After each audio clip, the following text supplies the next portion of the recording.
여러분, 안녕하십니까? 제가 소개하고자 하는 내용은 하느님의 선민으로 본 하늘이 선택한 한민족 제8강 한민족 선민 대서사시의 내용을 말씀드리겠습니다. 한반도의 재림 메시아 탄생을 위한 내적, 외적 기반을 소개시키는 시간인데, 이번 시간에는 그 중에서 지난 시간에 했던 불교, 유교, 도교, 동학에 이어서 이번 시간에는 기독교의 어떤 내적 기반을 중심하고 말씀을 드리려고 합니다. 흔히 알고 계시는 것처럼 기독교는 원래 유대교에서 출발해서 카톨릭을 거쳐서 오늘날의 개신교라 불리는 기독교로 진행되어 왔습니다. 이것도 또한 하늘의 섭리로서 받아들여야 할 것입니다. 그중에서 이번 시간에 소개하고자 하는 내용은 종교개혁입니다.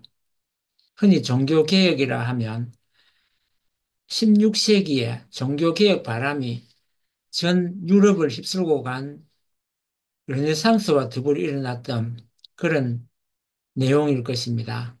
특히 잘 알려진 것처럼 독일의 사제 루트가 비텐베르크 성문에 교회를 상대로 95개조의 반박문을 붙인 것이 종교개혁의 신호탄이었습니다.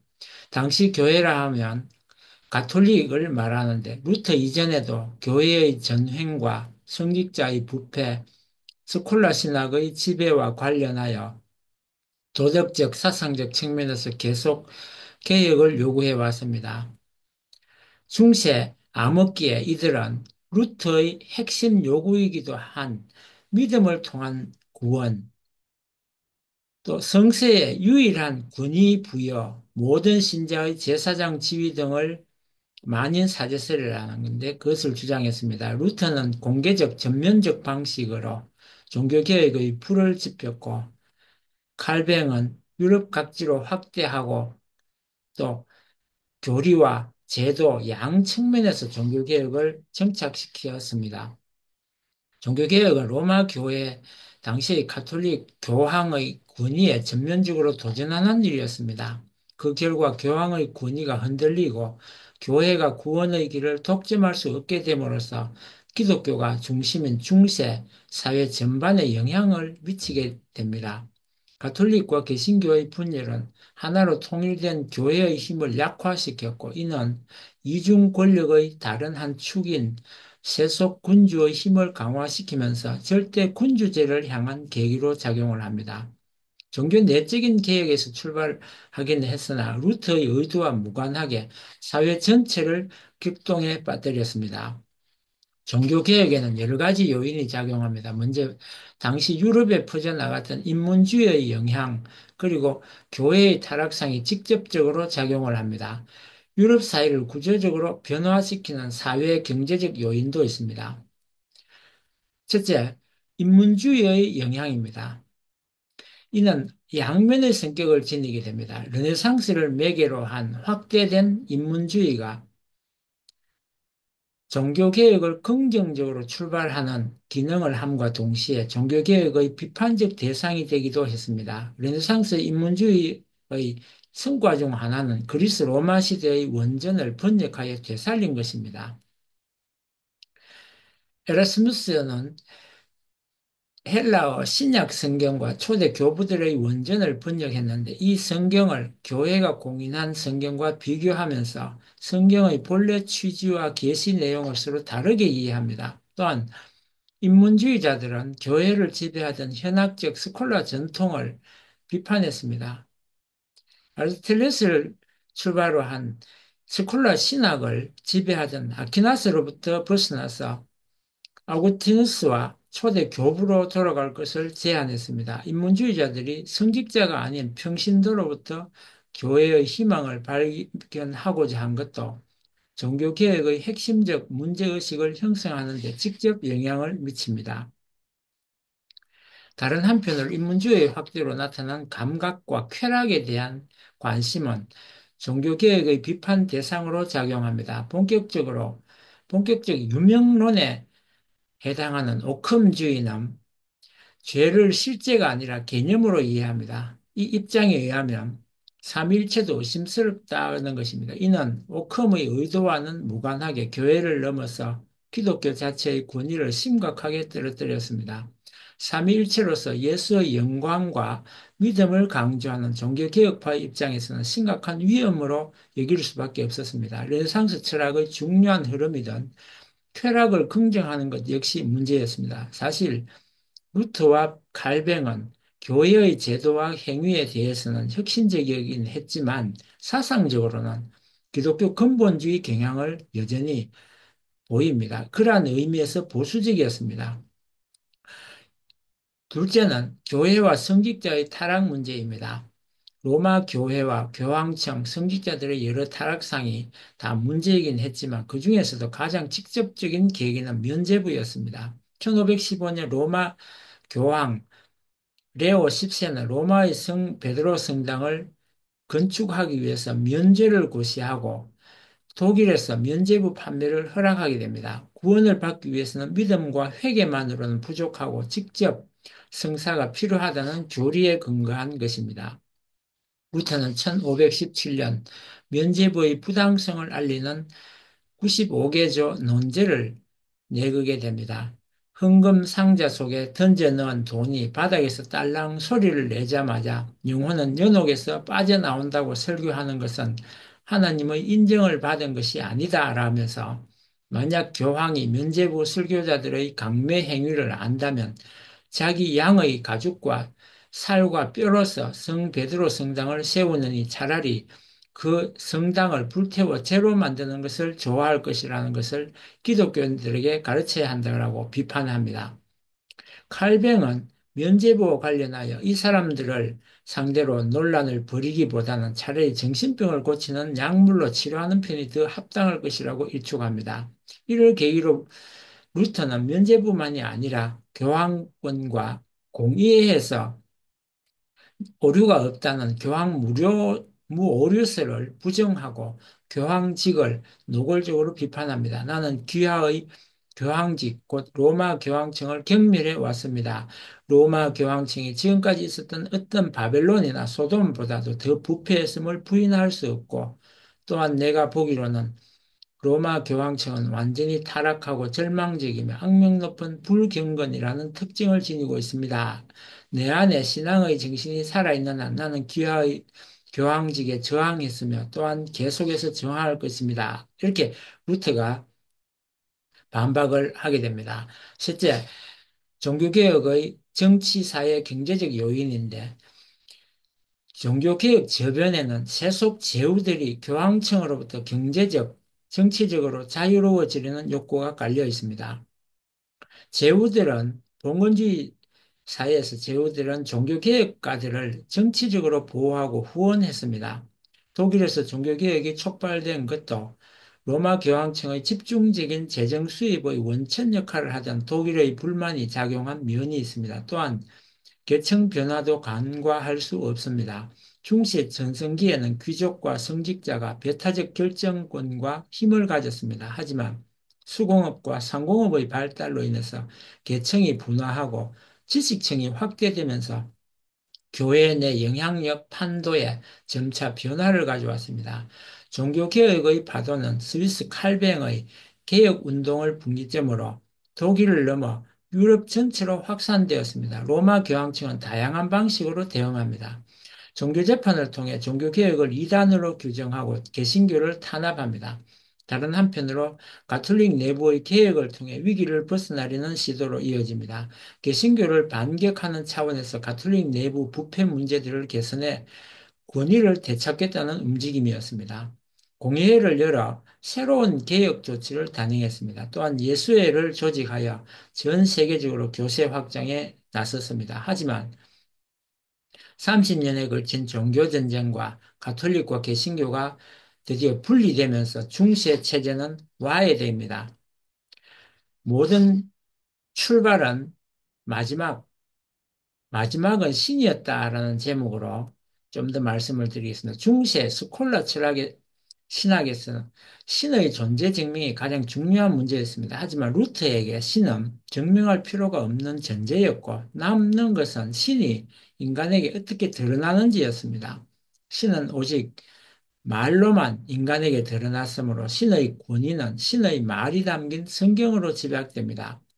솔라 스크립처라 오직 성경만으로를 핵심으로 삼았습니다. 오직 한 가지만이 기독교인의 생명과 의로움과 자유를 위하여 필수적이다. 그 한 가지란 바로 예수의 복음인 신의 가장 거룩한 말이라는 것입니다. 신과 관련된 최종적 권위는 성경에서 비롯되어야 한다는 것입니다. 신의 말이라는 개념을 통해 성경이 교회나 교황보다 더 높은 절대적 권위를 지닙니다. 신이 신의 말이 곧 신이었습니다. 신약은 신이 약속한 복음을 담고 있는 책으로서 우리는 신약이 한 권의 책임과 마찬가지로 오직 하나의 복음이 있다는 것을 확신할 수 있다고 했습니다. 따라서 오직 하나의 믿음, 오직 하나의 신, 약속을 준 신만이 존재한다는 것입니다. 신약은 신에 의해 하나의 말이고 이로부터 하나의 신과 하나의 믿음을 도출한다는 것입니다. 그러면 신의 존재 증명 자체가 불필요하다는 것입니다. 신의 존재 문제는 성경을 이해하는 것으로 충분하다는 것입니다. 신은 증명할 필요가 없는 존재이고 오로지 말로서 드러난다면 인간에게는 오직 믿음만이 남게 됩니다. 믿어야 하는 것도 신의 복음, 즉 말입니다. 신의 말은 어떤 행위에 의해서가 아니라 오직 믿음에 의해서만 받을 수 있고 품을 수 있다는 것입니다. 그러므로 영혼이 그 생명과 의를 위하여 오직 신의 말만을 필요로 하는 것과 마찬가지로 의롭게 되는 것도 행위로서가 아니라 오직 믿음으로만 된다는 것은 분명하다는 주장을 합니다. 행위에 의해서가 아니고 하는 것은 율법이나 교리의 기준을 두어서는 안 된다는 의미입니다.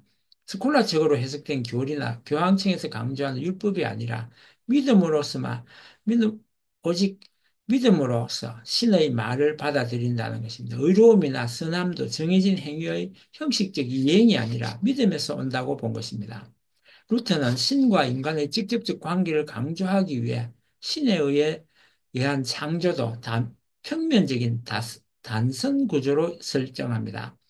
아우구스티누스에서 스콜라 신학에 이르기까지 신에 의한 창조론은 플로티누스의 유출설을 차용하면서 빌렸다는 것, 차용하면서 단계적으로 체계화된 구조를 갖추고자 했습니다. 루터는 교부 신학으로 돌아가는 것을 넘어서 창조론에 있어서는 다음과 같이 아예 교부 이전으로 치달아갑니다. 신이 나를 위해 창조하지 않았다면 나는 돼지의 트럭 하나조차 갖지 못할 것입니다. 존재하는 모든 것은 창조주라는 작은 단어 속에 다 포괄됩니다. 신은 내게 생명, 오감, 이성, 아내, 아이들을 주었다고 나는 믿습니다. 이로부터 나는 신을 섬기고 순종하고 감사해야 한다는 결론이 나옵니다. 라고 주장하였고 모든 사물은 신이 직접 창조했습니다. 심지어 데지털 하나까지도 창조의 산물입니다. 개별 사물만이 아니라 아내와 아이의 예에서 보듯이 인간 사이의 관계조차도 창조의 산물이라고 보았습니다. 교부들이 고민한 창조론의 고도화, 세련화도 거추장스러웠던 것 같습니다. 과거 유대교적인 거칠고 단순하며 평면적인 창조론으로 회귀해 버립니다. 돌아갔다는 겁니다. 무로부터의 창조라는 전통적이고 기본적인 이해에 기반하는 것이냐? 그렇다고 쳐도 평면적, 단선적 창조론을 펼친 것은 그만큼 신의 절대성과 영원성을 강조하려는 의도를 반영합니다. 신과 창조에 대한 기본적 문제의식에서는 칼뱅도 루터와 별반 차이가 없습니다. 칼뱅 역시 모든 출발과 마지막은 신이었습니다. 이성에 의한 신의 존재 증명은 무가치할 뿐만 아니라 불경한 지시로 생각했습니다. 인간이 할 수 있는 것은 오직 믿음뿐이라는 것입니다. 루터와 마찬가지로 신은 말로 드러나고 그 기준은 성경이었습니다. 신으로서의 예수와 계시된 성령 또한 설교를 통해 계시된 말은 같다고 본 것입니다. 그리고 신 앞에서 동등한 인간이라는 제목으로 그 말씀을 드리면 루트에게 인간은 신과 개별 관계를 맺는 존재였습니다. 어떠한 중간 단계도 필요 없이 신이 직접 규정하고 구속하는 개인으로서의 인간일 뿐입니다. 인간이 있을 뿐입니다. 신 앞에서 개인은 완전히 동등합니다. 개인이 사제의 지위를 갖습니다. 우리는 왕들 가운데서 가장 자유로운 자일 뿐만 아니라 영원히 제사장이기도 합니다. 이것은 왕이 되는 것보다 또 훨씬 더 훌륭한 일이라고 본 것입니다. 왜냐하면 제사장으로서 우리는 신 앞에 나아가 다른 사람을 위하여 기도하고 거룩한 일을 서로에게 가르칠 자격이 있기 때문이라고 주장합니다. 신과 관계를 맺을 때 인간 내부의 어떠한 위계 질서도 없다고 주장합니다. 제사장, 즉 사제는 단지 기능의 구별일 뿐이고 근본적으로 모든 개인이 사제로서의 자격을 갖는다고 주장합니다. 당연히 신의 모든 신의 다른 모습이라고 할 수 있는 성경에 대한 해석도 교황이나 성직자가 독점할 수 없다고 생각을 했습니다. 교회를 개혁할 권리도 모든 개인에게 부여된다고 본 것입니다. 개인이 신과 직접 관계한다는 점에서 종교적 차원에서 개인주의와 평등주의를 제기하고 있습니다. 가톨릭의 오랜 전통인 사제를 매개로 한 고해성사의 정당성도 부정합니다. 어떤 사람이 자발적으로든지 또는 책망을 받은 후에든지 사사로이 어떤 형제 앞에서 죄를 고백하고 용서를 구하고 자신의 태도를 고치면 그의 은밀한 죄가 사함을 용서를 받는다는 것은 의심의 여지가 없다고 주장했습니다. 어떤 교황이 이에 대하여 아무리 격려한다고 할지라도 예수께서 모든 믿는 자들에게 죄사함을 선포할 수 있는 권세를 주셨다는 것은 분명하다고 본 것입니다. 성직자 중심의 교리로서 교회의 특권적 지위를 보장하는 고해 성사는 성경에서 근거를 발견할 수 없다고 했습니다. 교회와 성직자가 인간을 정신적으로 지배하기 위해 고안된 그런 장치일 뿐이라고 본 것입니다. 신과 인간의 직접적 관계를 가로막는다는 점에서 제거해야 할 대상이라고 본 것입니다. 동등한 개인으로서 신과 직접적 관계 설정은 칼뱅도 마찬가지였습니다. 원죄를 지닌 인간이라는 점에서 교황이든 사제든 개별 신도든 다 같은 처지에 있습니다. 신에게 복종하지 않았다는 점에서 수동적 원죄가 아니라 의심과 자만 등에 의한 적극적 원죄를 지닌 동일한 존재일 뿐입니다. 인간은 모두 예외 없이 신의 능동적 의지에 의해 구원을 받아야 하는 대상입니다. 그렇기 때문에 고해성사는 신의 뜻을 거스르는 죄에 해당합니다. 사죄를 베푸는 문제는 믿음과 회개에 달려 있다고 본 것입니다. 그러므로 우리가 이러한 비밀 고해를 배격하며 그것이 우리 가운데 사라지기를 바라는 것이 전혀 이상할 것이 없다라고 주장합니다. 그것은 그야말로 치명적 악이요 여러 가지 면에서 교회를 해치는 것이기 때문이라고 보고 사제에게 고해 성사를 하고 이를 통해 죄를 용서받는다는 발상 자체가 신의 의지를 거부하는 것이다. 또 하나의 인간적 자만이라고 생각을 하게 됩니다. 신 앞에 동등한 인간이라는 생각은 중시의 신분제 논리를 약화시키게 됩니다. 물론 루터가 직접 중시의 신분제 사회를 겨냥하여 반론을 제기한 것은 아닙니다. 루터의 의도와는 무관하게 결과적으로 신분제 논리에 타격을 가하게 됩니다. 계통화, 위계화된 중세 교회의 교리는 신분제를 합리화하는 논리를 제공하게 됩니다. 현실에서 귀족과 농노의 신분적 차이는 신이 만든 위계 질서를 통해 합리화되었습니다. 하지만 신앞의 평등한 개인이라는 생각은 적어도 신분제를 옹호할 수 있는 종교적 논리를 허물게 됩니다.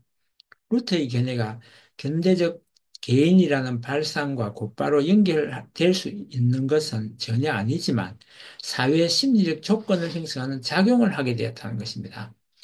그리고 논란이 된 자유의지 문제에 대해서 좀 더 말씀을 드리도록 하겠습니다. 교부 철학에서 스콜라 철학에 이르기까지 중세 철학의 주요 논쟁이던 자유의지 문제가 다시 논란이 됩니다. 논쟁은 르네상스 인문주의를 대표하는 에라스무스와 루터 사이에 벌어집니다. 스미스가 자유의지론을 통해 자유의지는 죄에 예속되어 있으므로 구원 역할을 할 수 없다는 루터의 주장을 반박하면서 시작됩니다. 에라 스미스로서는 자유의지를 부정하는 루터의 견해가 인문주의의 발전을 가로막는 장애물일 수 있었습니다. 자유의지를 부정할 때 감성과 이성에 기초한 인문주의는 설 자리가 없기 때문입니다.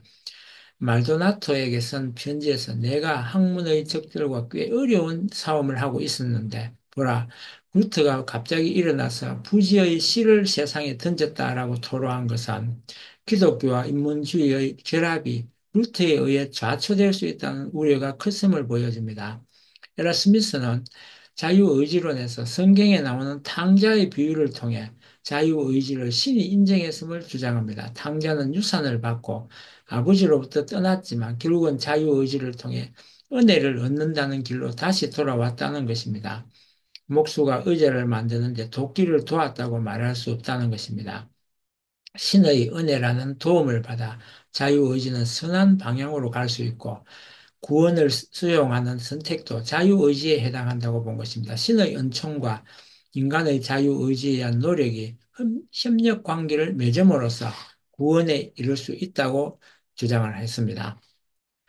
그리고 루터의 노예 의지론에 대해서 추가로 말씀을 드리겠습니다. 루터는 에라스미스를 정면으로 공격을 합니다. 당신은 해야 할 것만 규정해 놓고 능력의 한계를 검토하고 측량하고 아는 것을 금합니다. 마치 그러한 것이 무익하고 주제 넘으며 비신앙적 탐구라도 되는 양 말입니다. 이 점에서 당신의 경고가 불러일으키는 무분별한 공포와 허장 성세의 침착으로 인하여 당신이 최악의 무분별을 가르치고 있음을 발견하게 된다고 루터가 에라스무스에게 반박합니다. 인간이 정말 알아야 할 것은 스스로의 한계입니다. 하지만 에라스무스는 자유의지를 통해 인간에게 한계가 있음을 부정한다는 것입니다. 신의 은총과 자유의지가 협력하는 관계는 일고의 가치도 없는 발상으로 부정됩니다. 신의 은혜 없이는 자유의지는 결코 자유롭지 않으며 악의 영속적인 죄수이자 노예라는 결론이 나옵니다. 자유의지에 의해 행하는 것은 아무것도 없다는 것은 확정된 진리라고 본 것입니다. 자유의지의 권능은 무이고 자유의지는 은혜 없이는 선을 행하지 않고 행할 수도 없기 때문이라고 본 것입니다. 신의 은총에 의해서만 선도 구원도 가능하다고 주장을 합니다. 자유의지로 이룰 수 있는 것은 없다고 루터는 강하게 주장합니다. 자유의지는 오직 신에게만 적용될 수 있는 용어라고 한 것입니다. 인간의 암과 의지는 우발적인 것에 불과하다고 본 것입니다. 하지만 신은 우발적으로 미리 아는 것이 아니라 자기 자신의 변치 않고 영원하고 한치도 어긋남이 없는 뜻에 따라 모든 것을 미리 알고 의도한다고 주장을 합니다. 인간의 의지가 변덕스럽다면 신의 의지는 변함없고 확실하다고 본 것입니다. 자유의지는 신적인 용어로서 인간에게 서일 말이 아니고 오직 신에게만 해당되는 말이라고 주장을 했습니다. 이 신만이 루터는 스스로 원하는 일을 선택하고 행할 능력이 있으므로 유일한 자유의지의 소유자라고 주장했습니다. 신의 소유에 해당하는 자유의지를 인간이 갖고 있다는 주장은 곧 신성 모독이라고 루터는 주장을 합니다. 인간의 의지는 필연적으로 부패함과 타락으로 귀결된다고 본 것입니다. 타락 이후 자유의지는 단지 내용 없는 빈말에 지나지 않으며 자유의지의 능력 범위 안에 있는 것을 행하고 있는 한 그것은 죽을 죄를 범하고 있다고 본 것입니다.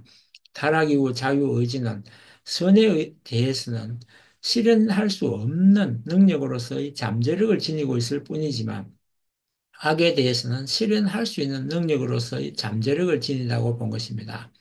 자유의지로 최선을 다함으로써 의에 도달하기를 원하는 사람은 죄에 죄를 더함으로써 이중으로 범죄를 저지르게 된다고까지 주장을 합니다. 자유의지는 아담과 이브의 타락 이후에는 공허한 개념에 불과하다고 본 것입니다. 자유의지에 잠재력이 있다면 그것은 선을 행할 수 없는 악을 실현할 수 있는 잠재력일 뿐이라고 본 것입니다. 인간에게 자유의지가 있다면 신이나 마귀의 의지에 지배되는 노예 의지일 뿐 스스로 의지를 지배할 수 없다고 본 것입니다. 인간의 의지를 짐승을 타는 이와 짐승과의 관계를 통해 설명하기도 했습니다. 인간의 의지는 신과 마귀 사이에 있는 말과 같다고 본 것입니다. 신이나 마귀나 올라타는 것이지만 말이 자유로이 선택할 수 없다고 본 것입니다. 마귀가 올라타면 인간은 꼼짝없이 시키는 대로 할 수밖에 없다고 생각한 것입니다. 그러므로 인간이 의지대로 선택한다고 착각할 때 악으로 향하고 거기에 더해 자유의지를 통해 신을 거부한다는 점에서 죄에 죄를 더하는 이중범죄를 저지른다고 주장한 것입니다. 루트의 이러한 주장은 에라스무스는 신의 은총이 모든 인간에게 주어지고 자유의지에 의해 응답하여 협력 관계를 맺음으로써 구원에 이른다고 본 것과 대비되지만 루트는 신의 부름에 인간이 답하는 것조차 자유의지가 아니라 신의 예정에 근거한다고 보았습니다. 어찌 보면 루트의 논리는 중세 초기에 신학이 성립된 이래 가장 거칠고 완고한 고집스러운 형태의 운명론적 예정설로 회귀하고 돌아가고 있다고 회귀하고 있다고 볼 수 있습니다. 인간의 자유의지는 창세기에 나오는 동생인 아벨을 죽인 카인처럼 죄와 악으로 향하는 의지일 뿐으로 본 것입니다. 틴토레토의 카인과 아벨이라는 그림을 보면 카인이 아벨을 죽이는 장면입니다. 지금 이 글을 읽고 있는 배경에 있는 그림이 바로 그 카인과 아벨이라는 틴토레토가 그린 그림입니다. 카인은 타락한 후 낙원에서 쫓겨난 아담과 이브가 낳은 맏아들이고 아벨은 둘째 아들입니다. 카인은 농사를 짓고 아벨은 양치는 목자가 되었습니다. 카인은 추수한 곡식을 아벨과 양의 첫째 새끼를 신에게 제물로 바쳤습니다. 하지만 신은 아벨의 제물만을 기쁘게 받았습니다. 신을 우선하는 마음이 아벨만 못했기 때문입니다. 화가 난 카인은 동생 아벨을 들판으로 유인하여 쳐 죽입니다. 가인과 아벨은 들판에서 카인이 느닷없이 동생을 죽이는 장면입니다. 오른쪽 나무 아래에 양의 머리가 보이는데 아벨이 신에게 바친 제물을 의미합니다. 카인의 얼굴과 몸을 어두운 그림자 속에 배치하여 악의 이미지로 부각시키고 있습니다. 이 그림은 루터는 이 그림을 통해서 가인이 그러하듯이 인간을 신의 뜻에 순종할 능력을 스스로 갖추지 못한 존재로 보는 것을 그림으로 이해하고 있습니다. 인간은 그림처럼 잘못을 저지르고도 카인처럼 신을 속이려 한다는 것입니다. 그러나 자유의지에 근거하여 도덕적으로 노력했어도 신의 신임을 얻거나 구원에 이를 수 없다고 본 것입니다. 루터가 든 예처럼 오직 신이 등에 올라타야 구원받는다는 것입니다. 전적으로 신의 자비와 은혜에 자신을 내맡겨야 한다고 주장합니다. 신과의 관계에서 선한 상태에 도달하거나 구원에 이르는 것과는 관련해서는 철저하게 자유의지의 존재 가능성을 부정한 것이 바로 루터의 주장입니다. 칼뱅은 또 다른 이신칭이라는 입장에서 자유의지 문제를 다루고 있는데 기본 맥락은 루터와 같지만 지나치게 나아간 것을 부분적으로 수정하게 됩니다. 사람들은 그 본성적으로 주어진 은사들에 따라서 판단하면 머리끝에서 발바닥까지 선이라고는 흔적조차 볼 수 없다고 주장을 합니다. 인간의 의지에 맡길 때 악으로 향한다고 한 것입니다. 이러한 생각은 아담의 타락 이후 자유의지는 스스로의 힘으로 신으로 나아가기보다는 자기 만족으로 나아감으로써 죄를 짓는다고 보는 점에서 루트와 문제의식을 공유합니다. 둘 다 루트와 칼뱅은 신의 목적과 섭리에 따라 세계와 인간이 통치된다는 사고가 중심을 차지합니다. 하지만 칼뱅은 자유의지의 영역을 모두 부정하는 것에는 의문을 던집니다. 자유를 구실로 신에게 드리는 순종의 마음을 아예 흔들어 놓고 도무지 절제 없는 방종에 빠지거나 아니면 모든 선택과 질서와 억제력을 완전히 무시해 버리는 것이 아닌가 생각하며 기독교인의 자유라는 개념 자체를 경원시하고 반대하기도 합니다. 이렇게 곤란한 상황 가운데서 과연 어떻게 해야 하겠는가? 그러한 위험한 결과가 생길 기회를 아예 없애기 위해서 기독교인의 자유와 작별해야 하는가? 신이 자유와 우연을 부정한 것은 아닙니다. 신은 정해진 창조의 법칙에 따라 만물의 질서를 부여했고 모든 것을 미리 아는 존재지만 피조물의 의지와 자유를 없애지는 않았습니다. 신의 목적과 계획에 따라 사건과 행위가 이루어진다고 해서 우연성 자체를 배제한 것은 아닙니다. 그러므로 자유의지는 신이 인간에게 준 은혜로 소중히 여기는 태도가 필요합니다. 신의 은혜와 섭리가 자유의지에 우선하며 일차적이라는 점, 그러면서 자유의지를 신이 인정한 부분으로 설정한다는 점, 하지만 신의 은혜와 자유의지의 협력으로까지 이해하지는 않는 점에서 칼뱅은 루터와 에라스무스의 중간 정도에 서 있습니다. 신이 의롭다고 인정함을 의미하는 칭의 개념을 통해서도 이를 설명합니다. 칭의 문제, 이신칭의 믿음으로서만 의를 구한다는 인정받는다는 그런 칭의 문제야말로 신앙을 떠받치는 주된 근거로 본 것입니다. 사람이 신의 판단에 의롭다고 인정받고 자기의 의로 말미암아 인정받을 때 그 사람을 가리켜 신 앞에 의롭다 하심을 받는다고 말합니다. 인간의 행위가 신에게서 의롭다고 인정받을 수 있는 가장 중요한 기준은 신의 판단으로 본 것이 바로 갈병입니다. 하지만 자기의 의로 말미암아 인정받는 것은 그것을 배제하지는 않게 됩니다. 이 점이 루터와 칼뱅의 차이점이라 할 수 있습니다. 부차적이고 이차적인 요인이긴 하지만 인간의 의지로 신의 뜻에 부합하고자 하는 행위도 이신칭의라 불리는 칭의의 일부로 본 것입니다. 오로지 의로 인정받을 수 있는 것은 의로운 행동이라기보다는 인간의 의지도 인정받는 것입니다. 특히 인간의 의지에 의해서 신을 찾아가는 것에 대한 긍정적인 부분을 인정한 것입니다. 특히 제한적이긴 하지만 기독교인의 자유가 전적으로 보장되는 영역을 설정합니다. 그 자체로서는 중립적인, 즉 선도 아니고 악도 아닌 일들을 기독교인이 준수할 책임을 신 앞에서 지지 않는다고 본 것입니다. 중립적 영역에 대해서는 인간의 자유를 사용할 것인지의 여부가 전적으로 인간의 선택에 맡겨져 있습니다. 신의 이름으로 이를 간섭할 이유도 없다고 본 것입니다. 그래서 이러한 자유를 아는 일이 우리에게 매우 절실하다고 본 것입니다. 이 자유를 알지 못하면 우리의 양심이 안식을 누릴 수 없고 따라서 미신이 끊이지 않을 것이라고 한 것입니다.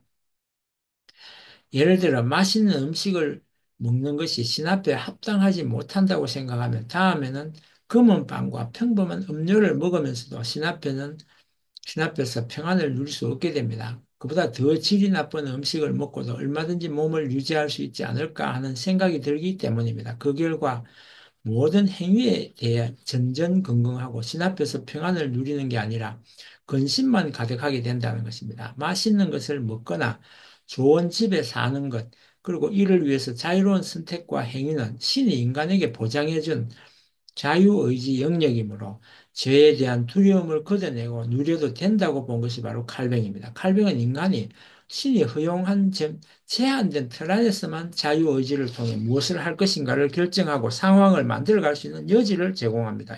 물론 그러한 선택조차 언제든지 신의 목적과 섭리에 의해 전체의 모습이 바뀔 수 있음을 전제합니다. 하지만 현실 세계에서 부분적으로 인간이 선택한다는 공간을 부여함으로써 칼뱅은 루트에 비해 상대적으로 자유의지의 숨통을 열어주게 됩니다. 루터는 이성을 이해하고 판단하는 능력이라고 규정합니다. 하지만 이러한 능력에 의해 의지해서 점차 추상화 과정을 밟아 궁극의 원리에 이르는 스콜라 방식을 통해서는 신을 인식할 수 없다고 생각을 했습니다. 루터는 인간 자신의 알고자 하는 헛된 욕구에 불과하다고 본 것입니다. 그리고 신과 인간 사이에 가로놓인 청량할 수 없는 간격을 무시하는 발상으로 본 것입니다. 이러한 이성에 대한 부정적인 생각은 루터가 신을 인식하는 것도 그가 거듭해서 강조하듯이 오직 믿음 속에서만 가능하다고 주장을 합니다. 오히려 대부분 이성은 인간을 신에게서 멀어지게 한다고 본 것입니다. 왜냐하면 이성은 신을 두려워하지 않으며 신을 사랑하지 않으며 신을 신뢰하지 않고 교만하게 신을 경멸하기 때문이라고 주장합니다. 이성은 신의 위협이나 약속들로 움직이지 않다고 보고 이승은 신의 말이나 역사들로 기뻐하지 않고 신에 의해서 불평불만을 늘어놓고 신에 대해서 화를 내며 신을 판단하고 미워한다고 생각을 했기 때문입니다. 루터가 이렇게 이해하고 판단하는 능력을 가진 이성에 대해서 독립적으로 보았기 때문입니다. 그러므로 믿음이 아니라 신을 불신하고 의심한다고 본 것입니다. 루터의 이러한 이성에 대한 부정적인 생각은 또 모든 개인이 참된 사제이기 위해서는 신에게서 자기 자신의 이성과 육의 지혜를 죽여서 바쳐야 한다고 본 것입니다. 인간은 날마다 신에게 희생제사를 드려야 하는데 아침의 희생제사는 신에게 영광을 돌리고 저녁의 희생제사는 이성을 죽이는 것이어야 한다고 주장을 합니다. 특히 이성은 신앙이 아니라 세상의 율법과 행위로 기착되는 경향이 있기 때문에 더욱 문제로 본 것입니다. 루터는 인간의 본성과 자연적인 이성은 본질적으로 미신적인 것으로서 율법과 행위가 규정될 때의 의의는 율법과 행위를 통해 얻어져야 한다고 생각하는 경향이 있고 더욱이 그것들의 이러한 생각은 지상의 모든 입법자들의 실천에 의해 훈련되고 되기 때문에 그것들이 스스로 행위의 노예 상태에서 벗어나 신앙의 자유에 대한 지식에 이르게 되는 것은 불가능하다고 본 것입니다. 이성은 당장 눈에 보이고 일상적으로 접할 수 있는 세속적 규칙과 규범으로 향하는 경향이 있습니다. 이성 능력의 향상은 세속 정부와 교육에 의지하고 있기 때문입니다. 그러므로 이성은 신의 말과 믿음보다는 율법과 행위에 구속된 노예 상태에 머물 수밖에 없다고 본 것입니다. 칼뱅도 기본적으로 이성으로 신의 본질을 이해할 수 없다고 주장합니다. 그런 지식은 다른 학문 분야처럼 이해력이나 기억력으로 파악할 수 있는 것이 아니라고 본 것입니다. 오직 영혼 전체가 그것에 사로잡히고 내면의 깊은 마음에 그 진리가 자리를 잡아야 비로소 파악할 수 있는 것이라고 주장합니다. 인간의 유한한 이해력으로는 신이 존재함을 인정하는 것과 신의 계시를 수용하는 정도만 가능하다고 본 것입니다. 신의 계시조차도 직접이 아니고 예수를 통하기 때문에 예수가 드러낸 한도 내에서만 이해와 수용이 가능하다고 주장을 합니다. 하지만 칼뱅의 자유의지 문제에서 루터와 이런 점에서 미묘한 차이가 있듯이 이성과 인식의 문제에서 조금은 숨통을 틔워주게 됩니다.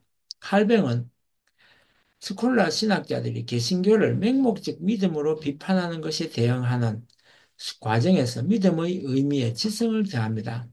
믿음이란 아무런 깨달음도 없이 그저 사람들의 느낌을 교회에 맹목적으로 굴복시키기만 하는 것이 아니라고 본 것입니다.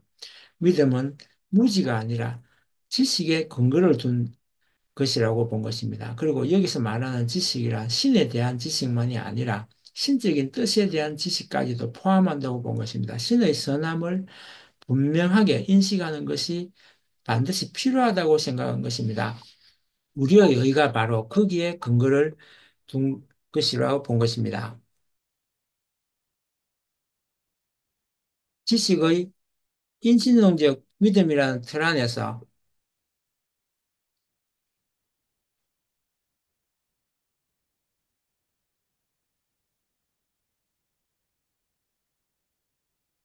여기서 말하는 지식이란 신에 대한 지식만 아니라 신적인 뜻에 대한 지식까지도 포함하는데 신의 선함을 분명하게 인식하는 것이 반드시 필요하다고 본 것입니다. 우리의 의가 바로 거기에 근거를 둡니다.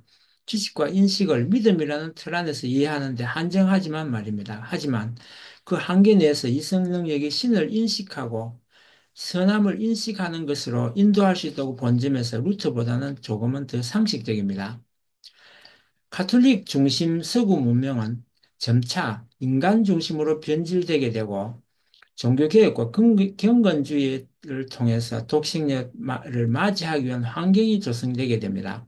1543년 칼뱅이 기독교 강해를 통해 종교개혁이 완성되었고 이후 1943년 초림 독식력 탄생을 위한 기독교 영적 기대가 조성되게 되는 것입니다. 다음 시간에는 쨉잉글리에 대해서도 기회가 있으면 소개하도록 하겠습니다. 기독교의 영적 각성 운동과 선교를 보면 청교도 정신은 미국 건국의 토대가 되었고 영적 각성 운동을 통해 기독교가 새로이 부흥하게 됩니다. 드와이트 무디는 미국의 유명한 목사로서 그는 신학 출신이 아니었습니다. 그러면서 서민들을 위한 보통 사람들의 어떤 신앙을 위해서 앞장섰습니다. 성령 체험을 통한 회심이나 해외 선교를 강조하기도 했습니다. 청년 선교사 언더우드나 아펜젤러, 게일 등의 바로 선교를 위해서 특히 한국에 오게 됩니다. 이렇게 한민족에게 영향을 미치게 되는 내용에 대해서는 다음 시간에 좀 더 소개하도록 하고 여기서는 이것으로 루터와 칼뱅에 대해서만 집중적으로 말씀을 드리도록 하겠습니다. 끝까지 들어주셔서 감사합니다.